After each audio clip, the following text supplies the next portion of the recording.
gummy bear.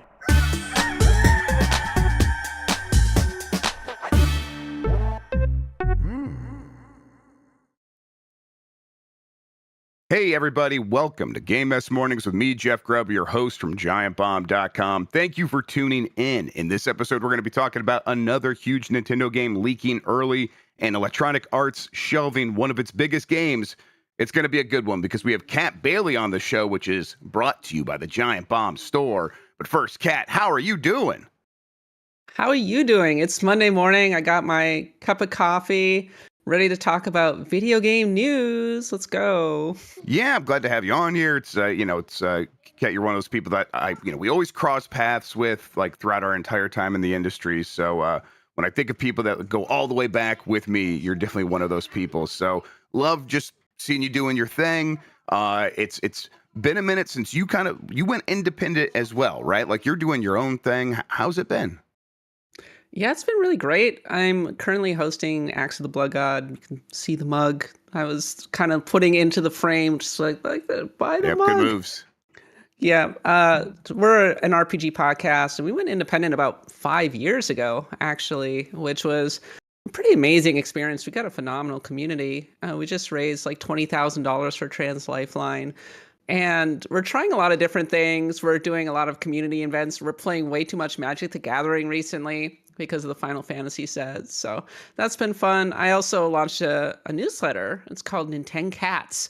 I'm sorry, I'm sorry for the copyright infringement of we stole that Nintendogs. Fair and square, and Last of the Nintendogs, and then here comes Nintendo Cats. No, I love it. That's great. I was going, I should call it Nintendo Cats, but there's already a Nintendogs podcast. What am I going to do? But then I decided, what if I started a rivalry? There you go. There you go. That's the way to do it.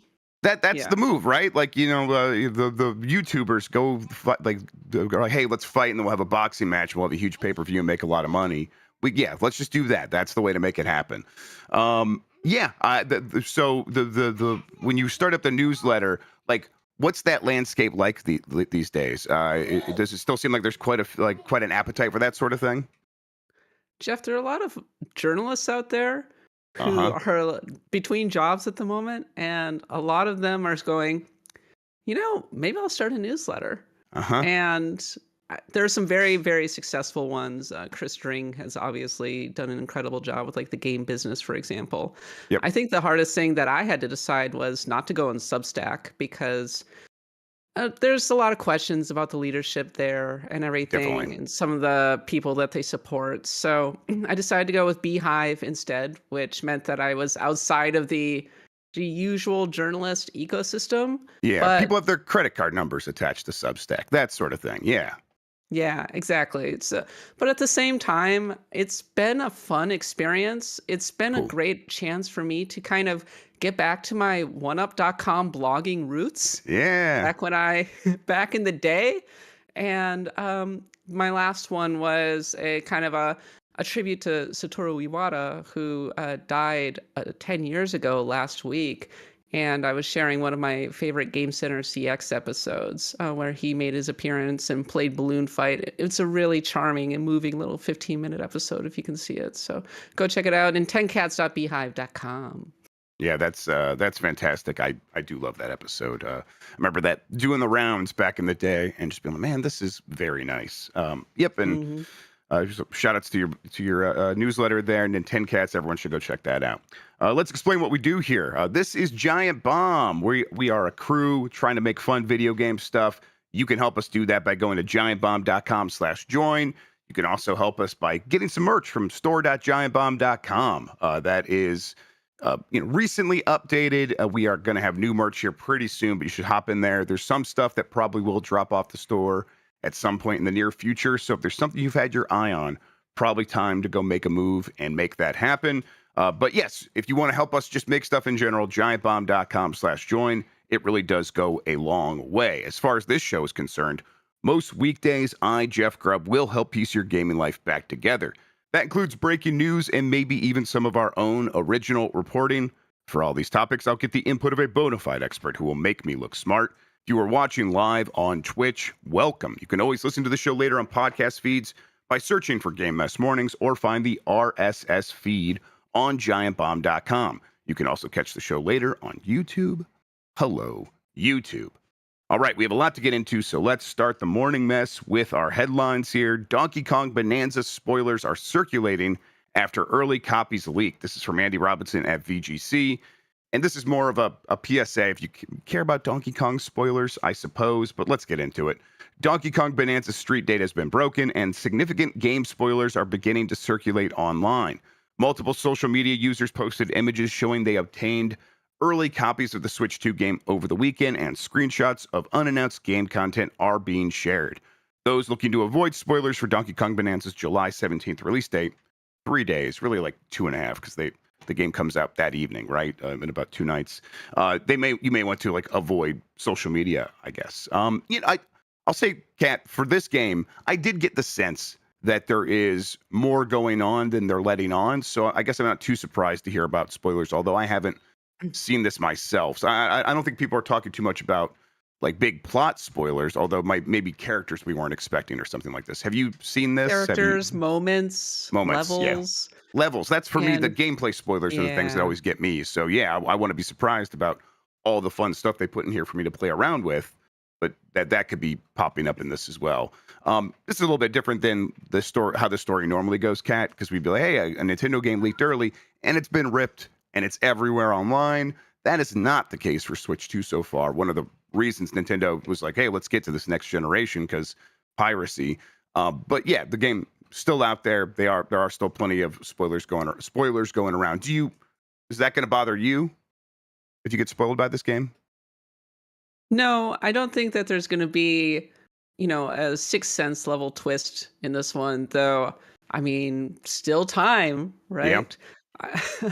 I, I, I'm just gonna go in and eyes open. If there was anything I don't want spoiled, I guess it's the sense of wonder that can come from a really good Nintendo game. I mean, see, it's one thing to watch trailers for a game like Mario Odyssey, and the team behind Mario Odyssey worked on this one. It's Right. another thing to actually play the game and experience it. And there's always so many small moments of joy, so many great Easter eggs, so many like levels that can be really memorable. So I do like to preserve that surprise, but I've never been particularly precious about spoilers in a way that a lot of other people are. I Yeah. think Same. that the times that I've been spoiled, I would go, "Eh, okay, well, now I know about that, I Yep. guess." But sometimes you can be surprised and happy anyway, even if you know how it actually ends.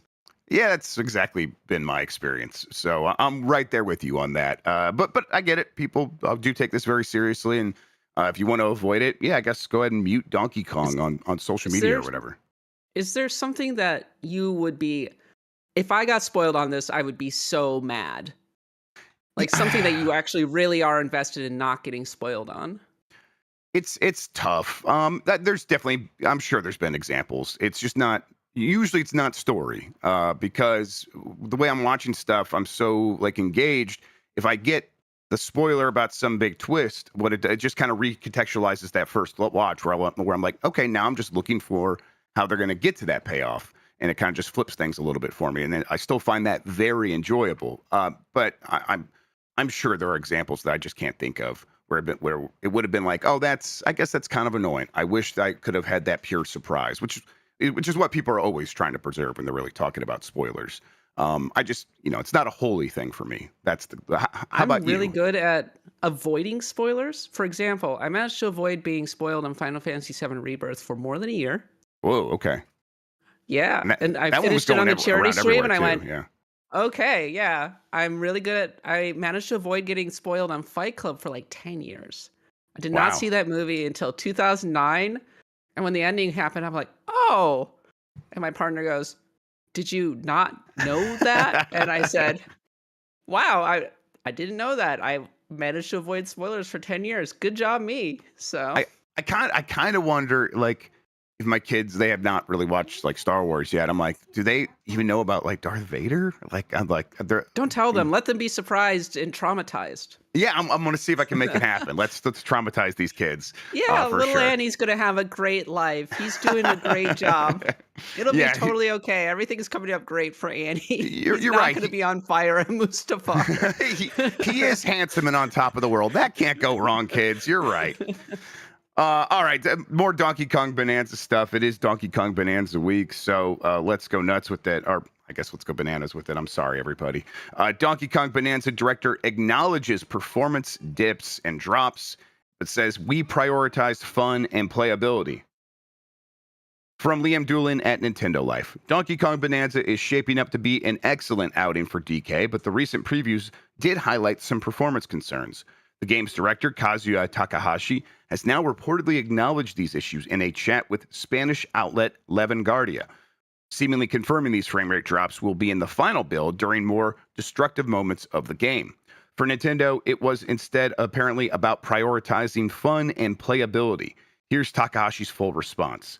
There are several factors to consider. First, we intentionally used effects like hit stop and slow motion to emphasize impacts.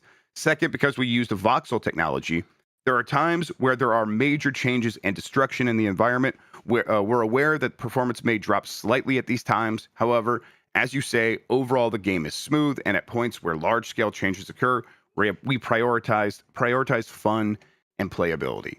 I think this is like kind of notable, Cat, because Nintendo, at least at one point, had a reputation for, well, its games are going to run at 60 frames per second, kind of locked on its hardware. We can count on that. And that has not necessarily been the case since the launch of the Switch, for sure, with Breath of the Wild, and then a handful of things here or there. I'm trying to think of, honestly, some other Zelda games, Echoes of Wisdom and Link's Awakening, where it's okay, yeah, these are just straight up frame rate performance drops. And so I don't think the armor is undented here for Nintendo, but there's still this idea like Nintendo puts out games that are going to be locked at 60, and we could trust that. And so people are kind of like, oh, there are some performance drops, and it hits really hard. And it hits really hard in this moment right before the game's out, where like the puddle news does the most work, where it's like, oh my God, I'm so excited about this game. What is something I can have anxieties about so I can like be worried about this thing? That's what my stupid brain wants to do. Kind of feels like that's what this is a little bit. As soon as I saw this, I was like, well, that's going to be a week's worth of headlines and Yeah. conversation and discourse and people posting pictures of a billion voxels happening on Blue Sky and going, look at this frame rate drop. This is totally unacceptable. Uh-huh. It is a little disappointing in light of the fact that Donkey Kong Bonanza was originally a Switch 1 game Right. that was optimized for Switch 2. On the flip side, I have no doubt destructibility is very hard to do in a game like this, especially when you're just destroying literally everything. And if you are really going for it in terms of destroying your environments, I'm not surprised that there's going to be a little bit of a performance dip here. I mean, the Switch 2 it's not even a PS5 really. So, yeah, like that's all I really have to say about it. I'm sure that it won't, as long as it's not impacting my moment to moment, I'm probably going to be perfectly okay. But yes, I'm sure it's going to be a discussion point. It's going to be like, well, here's the first example of the Switch 2 already chugging, and it's only 2025. What's it going to look like in 2028? But Yeah, exactly. And it's that's the real thing here is people just spent, $450 to $500 on a new piece of hardware, and they don't want any reason they want all the reasons to feel good about that, and they want to be reassured you want to constantly. be feeling ecstatic about this thing. Yes. Yeah, exactly. And this is the first, besides Mario Kart, this is the first real big prestige release. Well, obviously, for the survival Switch 2. kids from Konami. I mean, obviously. Obviously. Then Donkey Kong Bonanza. I think that's the way it Then goes. Donkey Kong. Yeah, I think that's exactly it. Is people spend a lot of money, they want to be ecstatic. Anything that sort of pushes against that is going to hurt all that much more. And I think you're right. I mean, this is a game that they said they started on the Switch 1, moved it to Switch 2. And when they're doing that, of course, they're like, well, we have all this power, so now we could do this destructibility that we wanted to do. And I think they probably just waited out where it's like the occasional moment where things will slow down. It's not like that's an insane idea. Games used to have that all the time on the NES and the Super Nintendo, where too many things on the screen would cause slowdown, and we just were like, that's part of the game. And I feel like that's probably how I'm going to be in this instance as well. Now, of course, would I love it to be locked at 60, 100% of the time? I would. When the Switch 2 did come out, and I was playing all those Switch 1 games that ran poorly, and now they run perfectly on the Switch 2, that's awesome. Love having that. But that does not mean that I did not have a great time playing those games originally on the Switch 1. I did, and the performance was hardly a problem in any of those instances. Yeah, I don't want to make I don't want to make too much of a deal. Anyway, continuing.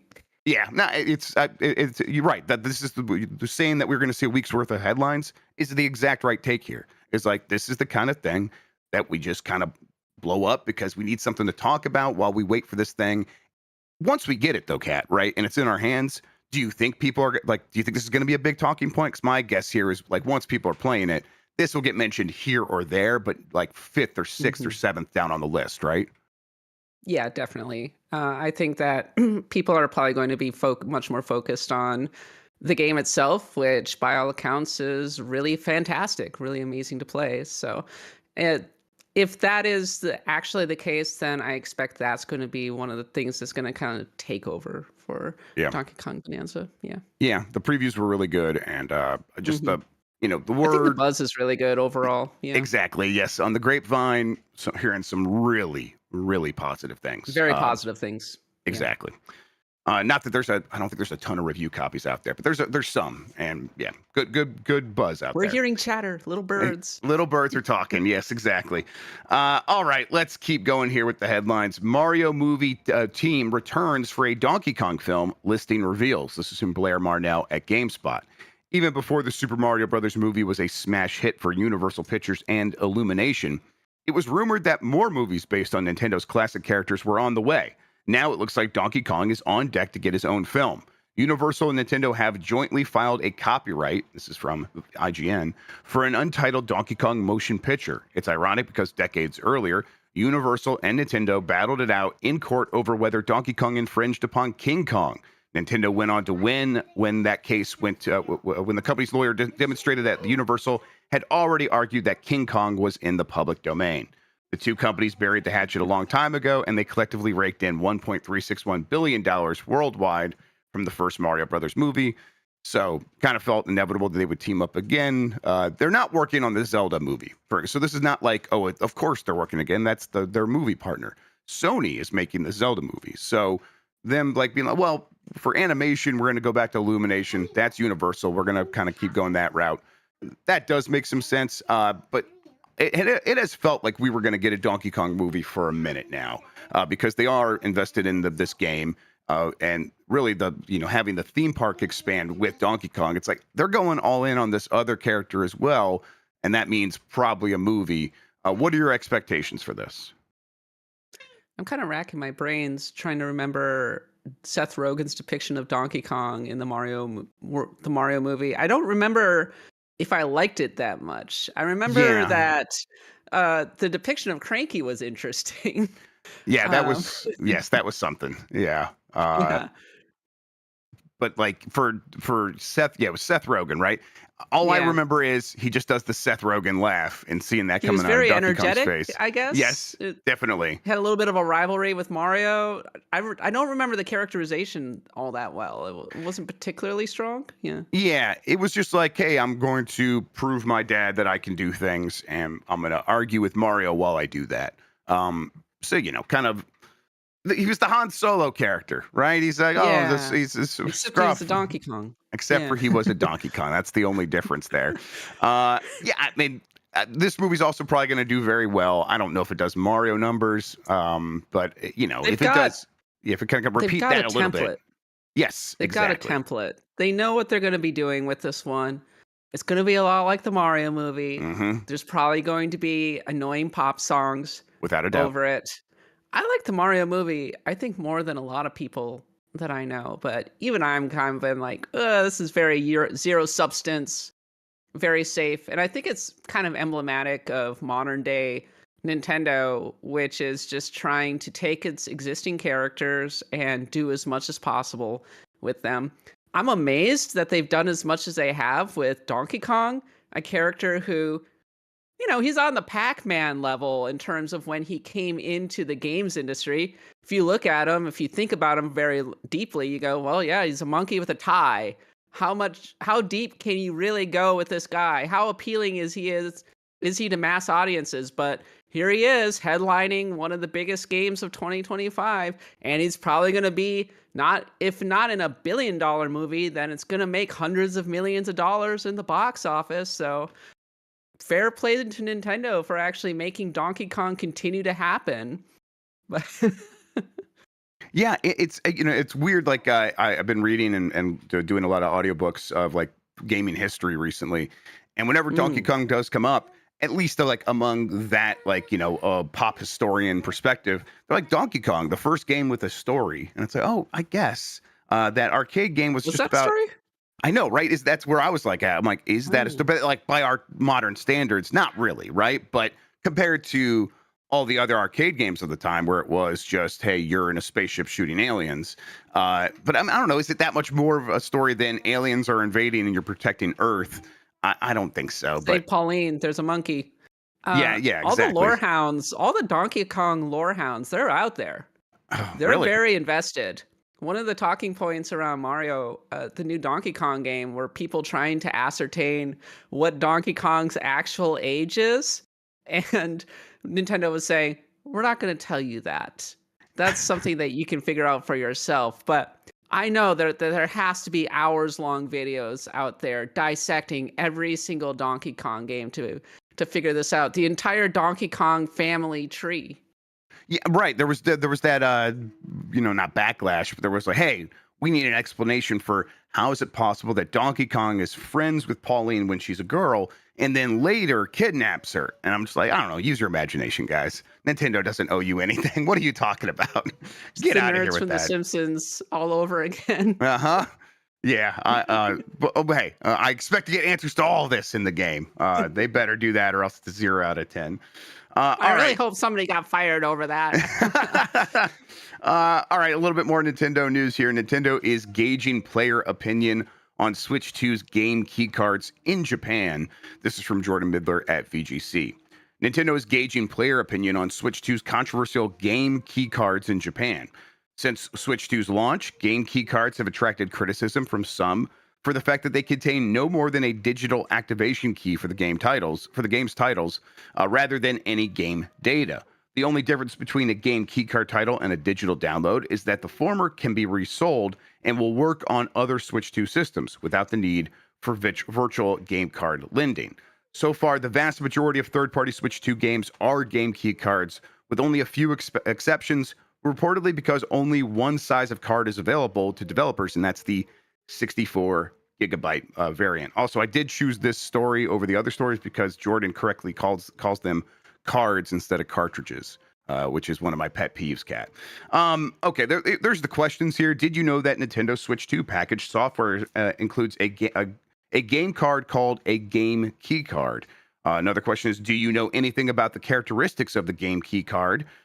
Please select all that you know. And then after reading the above explanation, if you wanted to buy a piece of software and there was a game key card or a download version available, which would you choose? Please choose the answer that applies.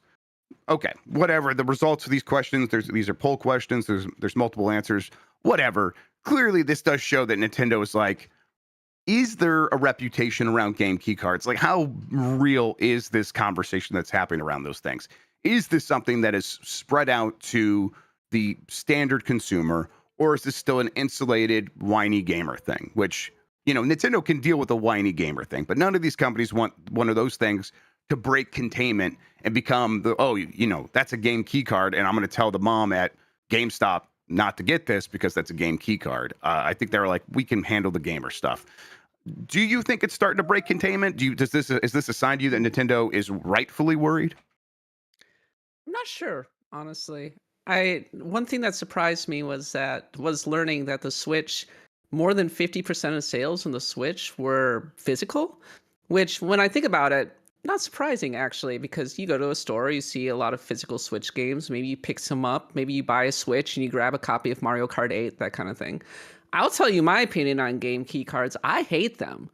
I want them to die as a concept because I think it's such a bait and switch to go and buy a game and you're thinking that okay, I have this game that I can now play on my Nintendo Switch too. And oh no, it requires a download and this thing is functionally worthless without an internet connection.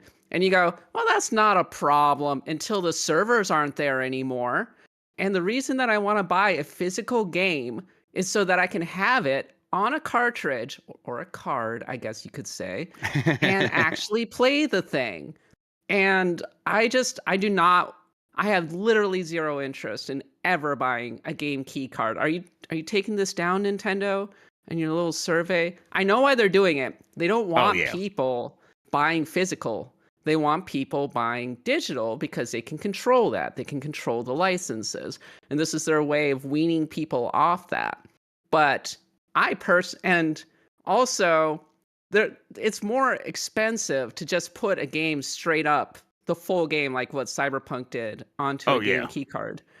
But or whatever, game card, game cartridge. Yeah. But I hate it personally. It feels bad, right? Like that's the thing that's like like I realize that there's some benefits to this versus the code in a box. Having the option to be able to resell it, clearly that's a benefit, right? Oh great, thanks, you're giving me something here. It still feels bad because you're right. The idea that I'm like the idea I'm purchasing this thing under is that you need to like when you get a thing, you're right, it's all there on the card. And that is the idea that's in my head when I have this thing. So when I look at it and I'm recognizing it is not that, it is just a digital code, it just feels bad, which, you know, whenever you're going to spend any money, we talked about earlier, you want to feel ecstatic, you want to feel good. And I just don't have that feeling here. Now I'm not someone who buys physical anymore. So this is just something I'm kind of watching academically. But if I were in the shoes of people who like to collect games, clearly I would be like, this is not, I don't want these things. They are actually just as worthless to me as a digital code in a box. You know, for the kid that like gets a couple games a year and like I get that this is still something they can resell and do something with. And so it's better than nothing from that perspective. But yes, I'm with you that this is just not something I would ever be interested in, especially not like putting it on a shelf. Like, can you imagine like looking at your shelf and seeing this there and be like, I would just be like, gross. That doesn't feel good at all. And And does it's such a Nintendo bait care and about that? I don't know. switch. Yes. Such a bait and switch for the average person. Just imagine some parent going, "Oh, you know, I got to buy the latest Donkey Kong game here or whatever." I don't know if game Donkey Kong's a game key card, but let's imagine they buy a game expecting that it's just going to work out of the box, and all of a sudden they're having trouble. You got to download things, people are getting confused. That doesn't feel good. It doesn't Nope. feel good. Yeah. For the like Cyberpunk, that does that stream off the card? Do you know, or do you have to like install it on? Because I can't know the other It's all devices. on the card. I can't tell you that because I haven't played Cyberpunk on the card, so I Okay. do not know. I'm only aware that the whole thing is on the card. I don't know Yes, it how it is. actually gets onto the Switch too. I imagine that Yeah. there's an install. Yeah. There's probably some install, but I don't. Maybe it's not Mhm. like the way it works on PlayStation or Xbox. We have to install the whole game on there. I don't know. Yeah. Either way, it's Technology 2025. exactly. So for this conversation that's been ongoing, where it's like, okay, early on, most of these third-party games have been game key cards. Is that just a relic of this launch and how that like that the way things worked and what Nintendo offered them? Is this something Nintendo could kind of step back away from if it doesn't go well? If like the physical sales are hurting and they're not seeing a pickup in sales on digital that is equivalent to the amount of losses that they're seeing in physical, do you think Nintendo is going to change their tune here and start offering smaller card sizes that can accommodate more games that are more affordable for developers and publishers? Kind of doubt it. I don't think Yeah. they care. I think the Switch 2 is selling like gangbusters, and Donkey Kong Bonanza is going to sell like gangbusters. And Nintendo is a notoriously very rigid company and a very conservative company, and they do things the way they want to do. And this is, frankly, a tale of as old as time, going all the way back to the days of the Nintendo 64, where Nintendo said, look, we're sticking with cartridges, and you can either stick with us or go develop for PlayStation. We don't care. Oh, you're going to develop for PlayStation. Crap. We still don't Uh, care. Yeah. we still don't care. Yeah. I think that that spirit is still inside of Nintendo. That sort of being like, hey, we know what's best here, and we're going to do this. Although, seeing this survey and them trying to gauge what consumers feel about it, at least in Japan, it does make me think that they're not entirely sure about this one. And maybe this is I a think company this that is has very changed a little bit. typical. I think this is very, very typical information collection from their You could be marketing right. teams just to gauge sentiment, I'm sure. So, Yeah, you're right. These kinds of surveys happen more free. Like, we talk about them occasionally on a show like this. They happen all the time, and they're usually much more mundane. And maybe we're just noticing this one because it's saying some of those key words that have been in the news. You're 100% could be right about that. I'm hopeful that the physical game space can kind of get prolonged a little bit, and Nintendo will have a little bit of a sure that was just a launch thing, and now here's a ton of 16 gigabyte cards that are reasonably priced, and so any game smaller than that can just go on there, and everyone can feel better about this. But I could be kidding myself. We'll see. All right. What we're going to do now is we're going to take a quick break. When we come back, plenty of more headlines. If you are listening to the podcast and you don't want to listen to these ads, you go to giantbomb.com/join and you could skip it and not even get it in the first place. It's fantastic. But since you didn't do that, here we go to the ad break.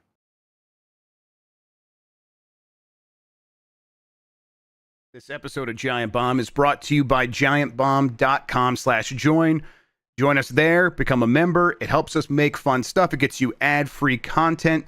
It also helps us make some extras here and there that we'll give exclusively to you as members. It's giantbomb.com/join for $10 a month or $100 a year where you save $20. You can support us in making all the cool stuff that we make over here at Giant Bomb.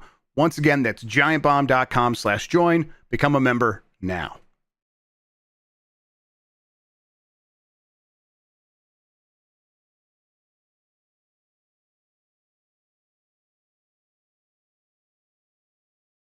It's Game Mess Mornings. I'm Jeff Grubb. That's Cab Bailey. We're going to get back into it here on the show. The Xbox ROG Ally prices have accidentally been posted by Asus. Apparently, this is from Alex Coe. Last month, a known leaker outed the price points of the Asus ROG Xbox Ally handheld gaming devices. Well, the hardware maker hasn't announced anything since then. It looks like an announcement is forthcoming, though it's one that got leaked again. If you were hoping for something affordable, that doesn't seem to be the case based on the leaked listings. As a reminder, we talked about someone's like, hey, the price should be from here to here. This seems to basically confirm that the more affordable ROG Xbox Ally, not the Ally X, is going to be €600, which is about, about $700. The ROG Xbox Ally X, lots of X's in there, is going to be €899, which is around 1,000 to 1,050 in terms of US dollars. God, those prices seem a little bit much, but I guess I'm also not surprised by them. We still don't have a release date for this thing, although they're supposed to be out by the end of this year. Where are you at with the ROG Ally X Xbox variant and these price points that we're now starting to hear about? I mean, speaking for myself personally, I have literally no interest in a ROG Ally. That I'm not the customer for this. I do own a Steam Deck OLED. I like my Steam Deck OLED. My Steam Deck OLED does many things for me, and I'm not too fussed about the fact that I don't have Game Pass on it. Actually, I'm probably going to be canceling Game Pass before too long because that's a service that's already too expensive and doesn't really give me the value that I would like out of it. So, it will cater to a very small group of people who are very invested in that particular service and the games that it's going to have to offer. And the Windows experience as a platform, and I say more power to them. I'm kind of wondering, okay, let's say you spend more than $1,000, if that's actually the case, for this ROG Xbox Ally X. How much better of an experience are you getting with the compared to the Steam Deck OLED. I mean, obviously, you have a very streamlined way to access Game Pass and Game Pass games and that kind of thing. But how much better? How much of a boost are you getting for that kind of money?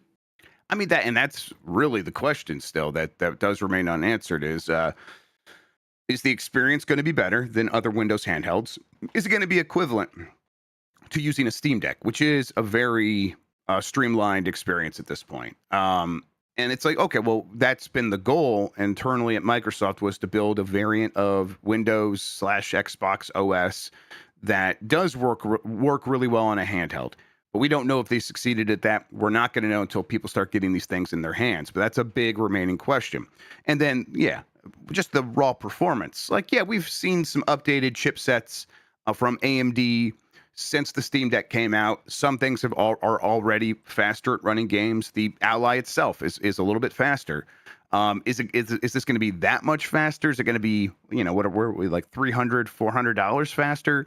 I mean, I don't know. Probably not, but maybe if you combine all of the factors, the fact that this is going to have, if you are still super into Game Pass, this is just going to have all those games ready to go, and it's going to work really well. And the Windows experience is streamlined and doesn't cause headaches anymore. And it's super comfortable because it does just feel like an Xbox controller.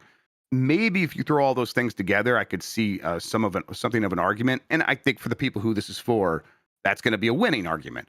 But if you are already happy with your Steam Deck, it's going to be a little bit more of a challenge. I think the story recently has been, hey, we took some of those Windows handhelds and we put Steam OS on it, and now this thing is really good. And it's, oh yeah, that's been my experience as well. So I think Microsoft just has a big uphill battle to figure out with making this thing matter in terms of user experience. I mean, you have a Nintendo newsletter, I have a Nintendo podcast. The reason I like the Switch, Cat, is I turn that thing on and I know it knows I'm ready for gaming. And it just feels like I'm entering a gaming environment. And the Windows handhelds have never felt that way. How important do you think it is that like something like this, an Xbox handheld, kind of feels more like a Switch than a PC? I think it has to feel incredible. I think it has to, okay. So you're buying a Switch 2, and you're accepting certain technical trade-offs for a certain amount of flavor.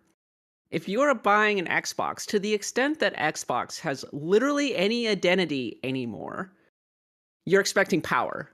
Mm-hmm. You're expecting a crisp, amazing experience for more than $1,000 on your giant handheld that you're going to clock people over the head with. Mm-hmm. You're going to expect an amazing screen. You're expecting it to not, burn a hole through whatever because it's overheating so bad and that it's able to cool itself. You're expecting a really super duper premium experience, and that does extend to the UI and the UX. So it's less about being a Switch and just going, wow, I bought a Cadillac of a handheld gaming device right here for my Xbox Ally X. And maybe it will be like that.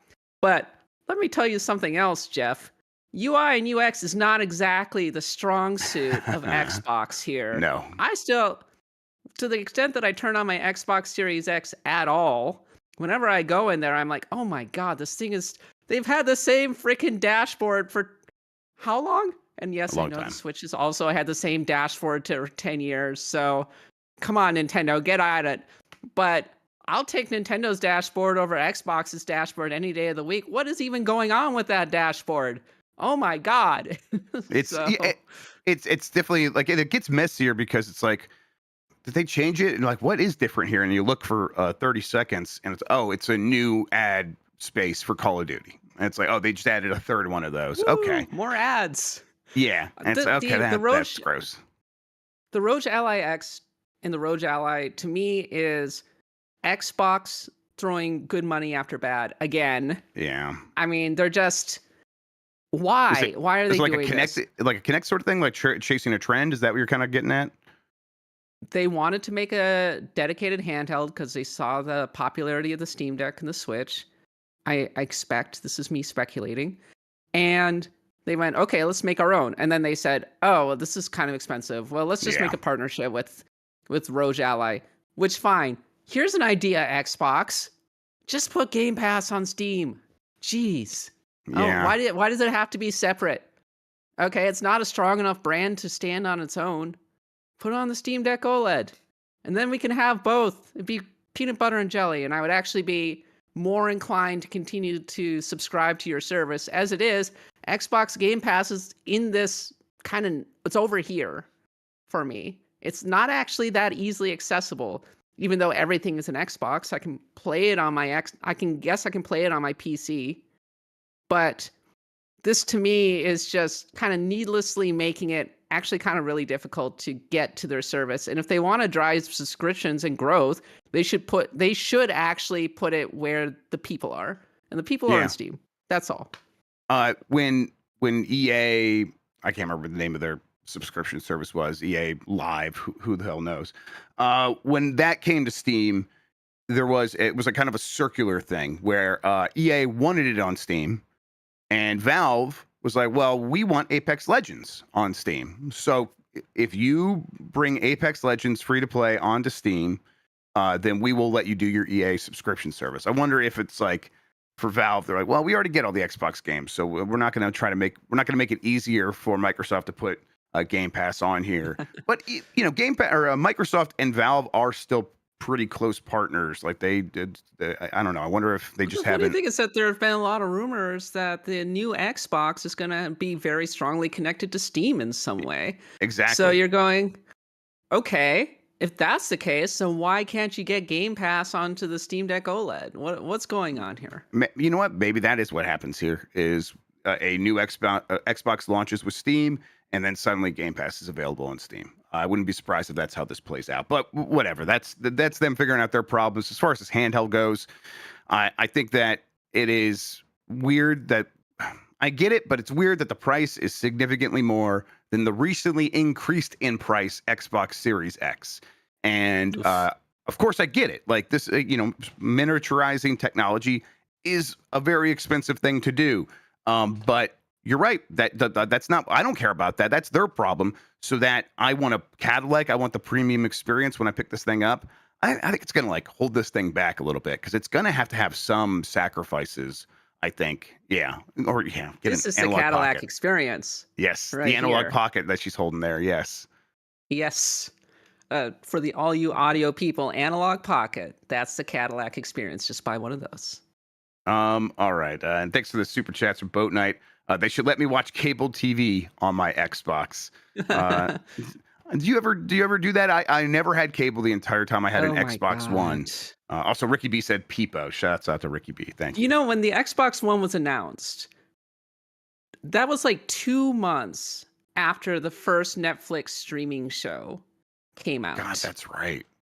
And I remember thinking in 2013, oh, wow, they're building this around cable? Cable's already on the way out. What are they doing?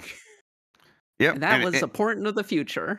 Yeah, and they were like, there was the rumors, I think the Pactor, I think, was like, they're going to start selling these as cable boxes at your cable company. And when you order cable, you're just going to get an Xbox One. It's like, that never happened. Because, of course, no one actually cared. All right, so $1,000 for an Xbox ROG Ally X. We'll see. I think there's that people in that audience probably will show up for that, but they kind of show up for everything Xbox. I don't think this thing is going to break containment all that much, at least not at that price. All right, EA-backed car culture site winds down as Need for Speed has been shelved. This is from Andy Robinson at VGC. EA-backed car culture site Speed Hunter says it's winding down operations after the publisher allegedly decided to shelve its Need for Speed series. That's according to photojournalist and longtime contributor Matthew Evernham, who posted on Instagram that the site was on ice some 17 years after it was founded. Speed Hunters is on ice. EA shelved Need for Speed, and that means no more funding for the site, he wrote. Grateful for everything, the trips, the stories, the lifelong mates. Speed Hunters hasn't been updated for several months, and its social media accounts were recently updated with blackout profile pictures. Its store is also offline. Okay, so first of all, I didn't know anything about this website. It's weird that they were backing a website, but also that's a shame. It sounded like a pretty cool thing. It also makes some sense in hindsight because, Kat, I would do reporting or do a story on Need for Speed, and every time I would do that, I would get contacted by like 3 or 4 Need for Speed dedicated YouTubers who would be like, "Do you have any more information about this?" I'm like, how are there so many of you?" And then I realized, oh, there is a massive community of players that just always show up for Need for Speed. It is the one sort of like bastion for that audience in traditional, console gaming, where it's like, I'm going to go and spend $60 on a game and I'm going to get the new Need for Speed, and I'm going to play that for a couple of years, and that's all I'm going to play. I think it is a sign that companies like EA are done with those kinds of, niche audiences that are pretty sizable. They're like a casual mainstream audience, but they're not interested in going after them in console gaming anymore. If they're going to do that, they're fully kind of probably turning back toward mobile, would be my guess. Is that how you read the situation? Like like Xbox, I think EA has a lot to answer for. And number one is the incalculable damage that they've done to the games industry and the history of the games industry and the games within the games industry. And I speak as someone who's played almost every major EA franchise over the years, who's very into BioWare, who was in fact very into Need for Speed 10 years ago because I was really into Burnout Paradise and Battlefield and many others. And EA has shown, especially recently, that they just do not care. They do not care at all about anything that isn't going to make them $1 billion. And so everything has been pivoted to Battlefield. That's their big bet. And that includes Criterion, a very good game studio, I might add. Criterion, I heard a great story about Criterion. Battlefront 2's been in the news. Criterion worked on the vehicle section, which, by the way, incredible. If you ever just play Starfighter Assault, so good. Peak. Chef's kiss. And apparently, the leadership went and visited Criterion while that game was in development to go see the progress on the vehicle section. They're like, "We're done." They're like, "You're done? We're done. Here it is." And it's played phenomenally, really polished, really excellent stuff. And they went, "Oh, okay, cool." Because Criterion is a high quality studio. And Need efficient. for Speed is very efficient. Need for Speed, venerable franchise, within the driving community, huge name. And it's going to go on the big Dragon's Hoard of dead IP along with Ultima. I mean, even like Wing other like Commander. Burnout, right? And SimCity? there were some Codemasters How games recently. incompetent do you have to be to not be able to make SimCity $1 billion franchise? Yeah, it is. Okay. It's bizarre. Yeah, it's the kind of thing where EA's notorious for this. But it's like, even like when you like just funnel it down to like, okay, this vertical of racing games, they bought Codemasters a couple of years ago, and they were like, hey, we're going to make all these other ones with some rally racing games and all this stuff. And slowly they've been like, well, we're not. Codemasters makes me furious. It's they bought a healthy studio, and this is the result. Give me a break. And like after like a couple of years too, it wasn't even like, well, we've done 3 of those racing games in that series, and there's like the trend lines going down, so we see the writing on the wall. It wasn't even like that, which is also just not a fair thing, because it's like, well, we know why, because you're investing less in these games time after time. We know why the trend line goes down. But it was just like a couple of years, like 2 years or something like that, and maybe not even. It was really wild to see that. And then like, I'm just, okay, I held out hope for Burnout. Hey, maybe Burnout can come back. And then like, oh, Criterion and Ghost SSX. Games making, just all this stuff, right? EA big, anything like that. I'm like, Command and Conquer. NBA Volume 2 could come back. It's there's no hope for any of that. If there's no hope for Need for Speed, why I should not be getting my hopes up for anything else, because Need for Speed, it's a sports game. And it's sold well. EA can't make Need for Speed a driving game, the biggest thing going. Are you kidding me? Right. Wow. And that's the audience that they like have been able to successfully monetize with Ultimate Team modes and opening card packs and stuff like that. I think it's a similar audience that plays Need for Speed, at least again on that wide casual audience. And they probably tried to, maybe they just couldn't figure it out, or maybe that audience was like more ready to reject that stuff, or maybe that audience has like, I know there's a lot of mobile games that have a similar sort of structure to them. Maybe they're So already the playing problem there and with they couldn't get them to EA, play on console. Yeah. they have all the character of a hotel lobby. They're a corporate meeting Yes. room. And it has this culture, which comes from the top, has a flattening effect on everything they do. It makes it so that people who are very passionate, and there are a lot of very passionate people attached to Need for Speed. There's a lot of very passionate people attached to BioWare who are forced into a particular corner or a particular hole and cannot do their best work.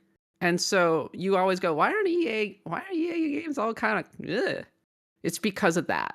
It's the culture of the company. And the Yep. result is EA is going to die now, or Need for Speed is going to die now. And that's a shame. Yep. And it's it is like weird to compare and contrast EA and like Take-Two, because I'm like, Take-Two also doesn't have like characteristics. They don't have something that stands like, I'm not a Take-Two fan. I don't know any Take-Two fans. I also don't know any EA fans. That's not a thing. But Take-Two is like, even like for Strauss Zelnick, who does not like admittedly doesn't play games, and that does, in a kind of an animalistic level, rub me the wrong way when I hear that, because he's like, well, I read books and I watch movies and I listen to music, but I don't play games. I'm like, okay, but he has found a way to like stand off to the side with Take-Two and let the rock stars, and I guess even like gearboxes and stuff like that, and the sports studios kind of be their own brands in a way that does not happen at EA. That stuff does get whittled down. BioWare does get subsumed by EA's culture, which is a lack of culture. And so yeah, I don't really know what the difference is there, but it is noticeable at the very least. All right, last couple of stories here. Halo Championship Edition remake will Championship Edition Combat Championship Evolved. Edition. Halo Championship Edition is long overdue. I'm sorry, I CCE and my brain immediately goes to Street Fighter. Halo Combat Evolved remake will only feature a campaign mode, it is claimed. This is from Sam Sepiol at Insider Gaming. What? Yeah. This thing is I don't really, this doesn't make any sense to me that a Halo game wouldn't have any multiplayer. A campaign mode only, even if like Master Chief Collection does exist. What is the point of any of this without the multiplayer? I don't.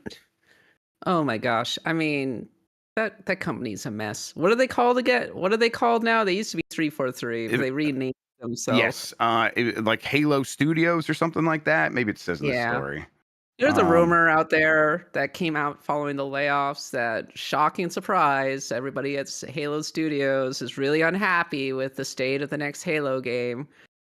And I saw somebody going, yeah, well, Halo is Xbox's flagship franchise after all. I mean, what is your flagship franchise?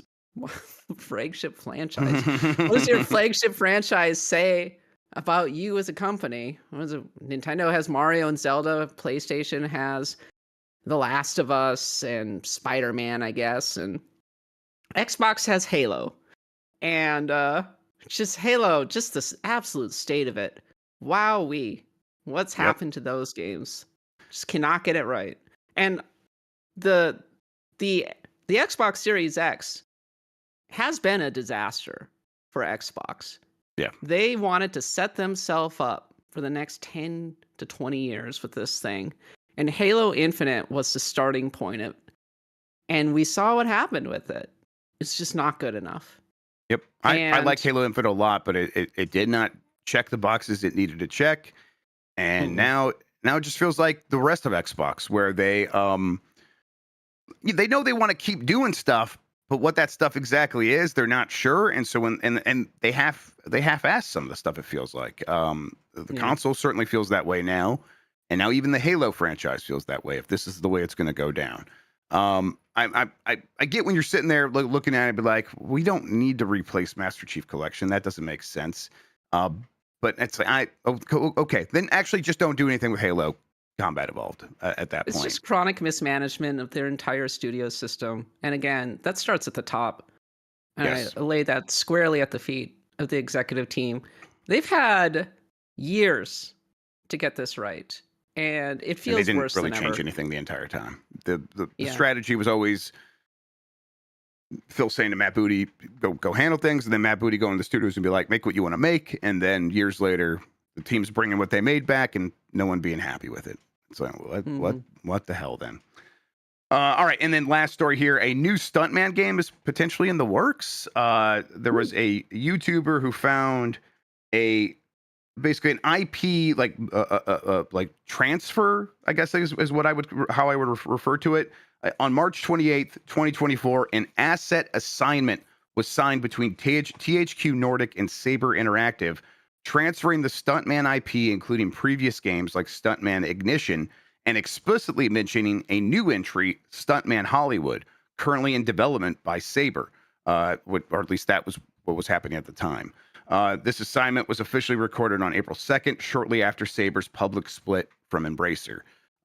Saber took just about everything else with them, so it seems to stand to reason that maybe this went along with them as well. I like the Stuntman games, specifically, Kat, the Stuntman for Game Boy Advance with its like faux 3D graphics is one I go back to all the Hey. time. It's one of the games I tested on the Analog Pocket. I was like, how good is the Analog Pocket really? And I got Stuntman out and it looked really sharp on there.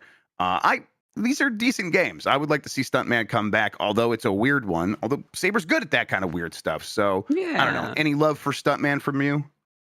I've never played this game, and actually, this is the first time I've heard of it. So, Go play the Game Boy Advance one. That's all you okay, need. It's like it's fun to excellent. get those weird 3D Game Boy Advance games. There's Make like more weird games. yes, exactly. This is the kind of thing where I'm like I could see this just coming out at $50 and doing surprisingly well. And if that's Good, going to be Saber's bread and butter, go for it. good streaming content, right? Yeah, That's like my first thought right there. yeah, you're right. They could really lean into that side of things of it being secretly really silly and kind of fun to Hmm. watch. All right, that does it for the headlines. We have some poll questions we're going to get to. Let's go ahead and let me refresh this here. All right. So did we do this one? Are you concerned at all about used Switch One games? All right. Yeah, there we go. So last week we talked about some used games causing a Switch 2 to get bricked by Nintendo because they were games that had also been captured and put online. And Nintendo's like, okay, well, you're using those games that you illegally downloaded, but they were the actual used games. So there was maybe a chilling effect that could happen to the used games market. 77% of people said they're not worried about that, but 23% said they are concerned about buying used games on Switch One games. Now that's going to be this audience that listened to that show, but still, I think that's something Nintendo should keep an eye on. And then let's see here. We also did not answer this one. Do you want Monolith Soft's next game to be a Xenoblade game? Yes or no? I personally am going to say no. I want them to try something different, although I'm not going to be mad if they make another Xenoblade game. 64% said no, and 36% do want another Xenoblade game. How about you, host of Axe of the Blood God? I'm less of a fan of Xenoblade than Nadia and Eric, my co-hosts, are. Right. I think I'll say this: Monolith Soft secretly one of the technological engines and drivers behind Nintendo. They had a very Yes. large hand in Tears of the Kingdom, among other things. And I think that the Xenoblade games have gotten better with each successive iteration. And I would actually be very excited to see where they took the series next with Xenoblade Chronicles 4. And the audience behind it keeps growing. I think it took another leap with Xenoblade Chronicles 3. So I'm going to say yes. Let's see what you got on the Switch too. I bet it's actually going to be a pretty cool looking game. Very lovely double A RPG for sure for the Switch too. Sean has posted in a super chat here a patent that does refer to the Nintendo Switch game cards as a cartridge here in the patent. So that's a losing point for me here in this battle. Oh no. We'll see. I'm not giving up though. I'm not giving up. All right, we have a new poll question we'll get to here in a second. Before we do that though, Kat Bailey, why don't you tell people where they can find you on the internet, what you have going on, all that good stuff.